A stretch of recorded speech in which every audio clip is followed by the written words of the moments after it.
Good morning, everyone. Welcome to Madrid. It's a great pleasure for me to welcome our liberal and democrat family in Spain. Spanish society is a tolerant one, open to the world, respectful of diversity, and welcoming to others. I truly hope you're enjoying your stay here in Madrid, in our city. I would also like to thank all of you for joining us in a crucial time for the future of Europe. Today we show that liberal progressive forces are strong in the south of Europe. In Spain, Ciudadanos is growing as the alternative to populisms and nationalisms. And we will be a force in the government soon, I promise. Together we are confronting those who want to raise division and hate in Europe. And that is good news, but it's also an evidence that something is going or something is not working. The economic crisis, the mismanagement with the migration crisis, the decision of British voters to leave the European Union, and the growing support of the populists and nationalists across Europe are the evidence of the disenchantment. Citizens in Europe need to feel they have a say, and their say is heard. Rational arguments and policies are necessary, of course, but are not enough for winning citizens' hearts. We also need an inspiring and hopeful discourse for Europe. We need less bureaucracy. We need more values in this moment. The challenges of today are greater than any nation state of its own. Climate change does not stop at the national borders. Terrorism does not stop at the national borders. Digitalization does not stop at national borders. So the world has changed, and so we should change. So far, traditional parties on the left and the right have failed to facilitate change. They have usually regarded Europe as something that was given. Their inability to adapt to social and economic change has given citizens the idea that the European Union is something like a bureaucratic giant that cannot be useful and cannot be reformed. Well, it can be reformed, and we will do it together.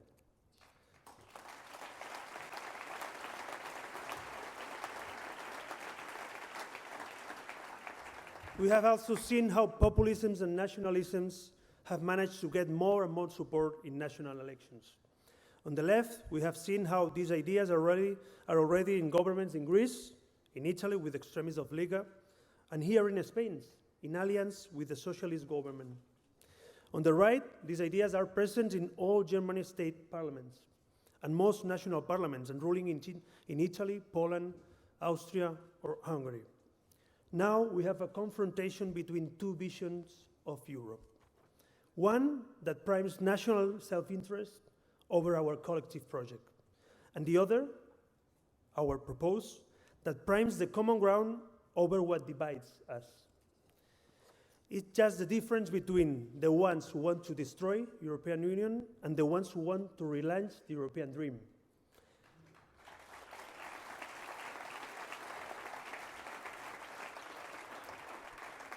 The battle is on the table. Nationalism and populism against liberals and democrats.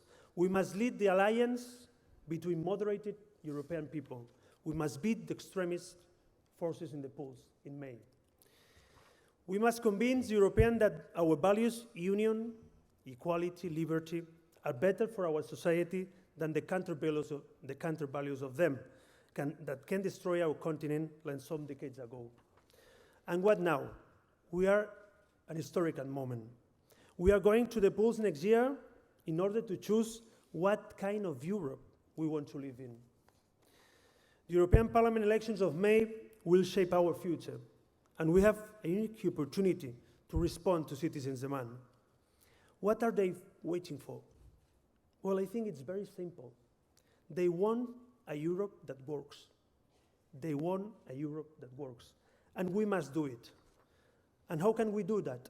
Well, the liberal progressive family has been successful in triggering reforms that help make European institutions more transparent, more effective, and more efficient. Our values have contributed to forming greatest coalitions at the European level, but also our prime ministers and party leaders have fostered reforms in the national parliaments, and also our majors and regional leaders have implemented them. But I think that this time will be different. Now, there are forces openly saying that they want division, hate, and intolerance. So, the idea that sovereignty can only be national is wrong. True sovereignty is the ability to act collectively, to tackle the major issues of our century. If these issues transcend national borders, how can our solutions be confined to those borders? What we need is a Europe and European sovereignty that also transcends national borders.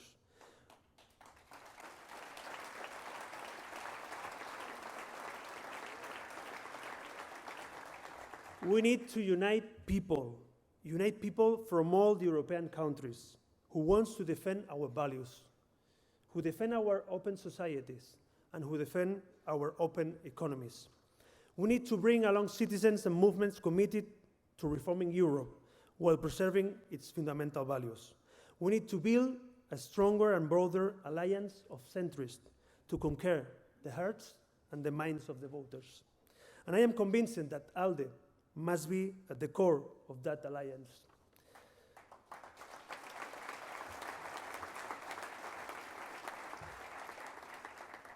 But I think that we must be generous.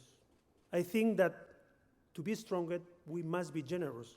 So we should know that for this challenge, we have to open our arms. We should be open to others pro-European movements and leaders, like our brothers in France, La République en Marche, and President Macron. Thank you.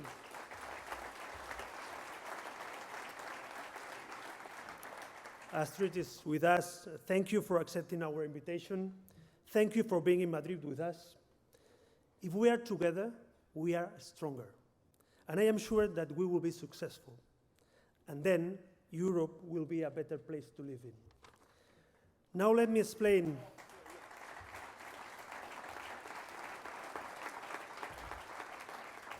Now let me explain these last words in Spanish just for a minute. Necesitamos construir una alianza fuerte y amplia entre los centristas y liberales europeos. ¿Y para qué? Para derrotar a los verdaderos adversarios nuestros y de Europa, los nacionalistas y los populistas. Para eso hay que sumar.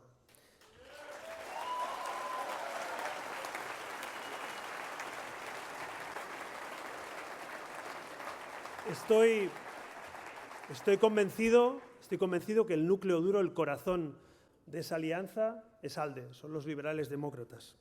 Pero no nos equivoquemos, tenemos que ser generosos. Si queremos ser fuertes, tenemos que ser generosos. Tenemos que abrir los brazos a aquellos líderes proeuropeos y movimientos proeuropeos, como nuestros hermanos de la República en Marche y del presidente Macron. Sin duda, si vamos juntos, seremos más fuertes. Y si somos más fuertes, tendremos éxito. Y si tenemos éxito, Europa será un lugar mucho mejor para vivir.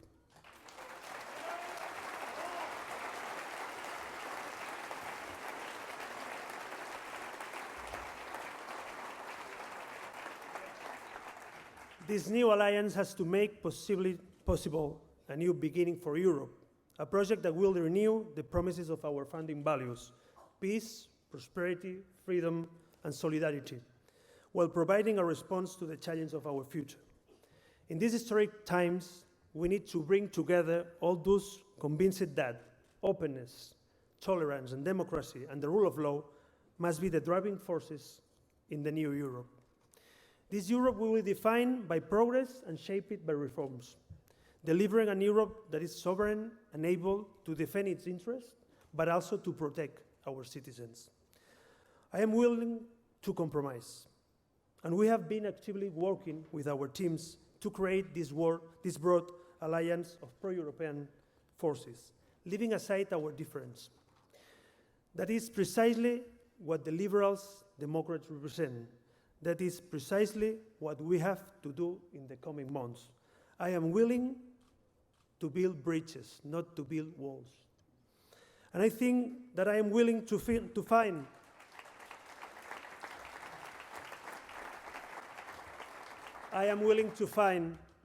what unites us, not what divides us.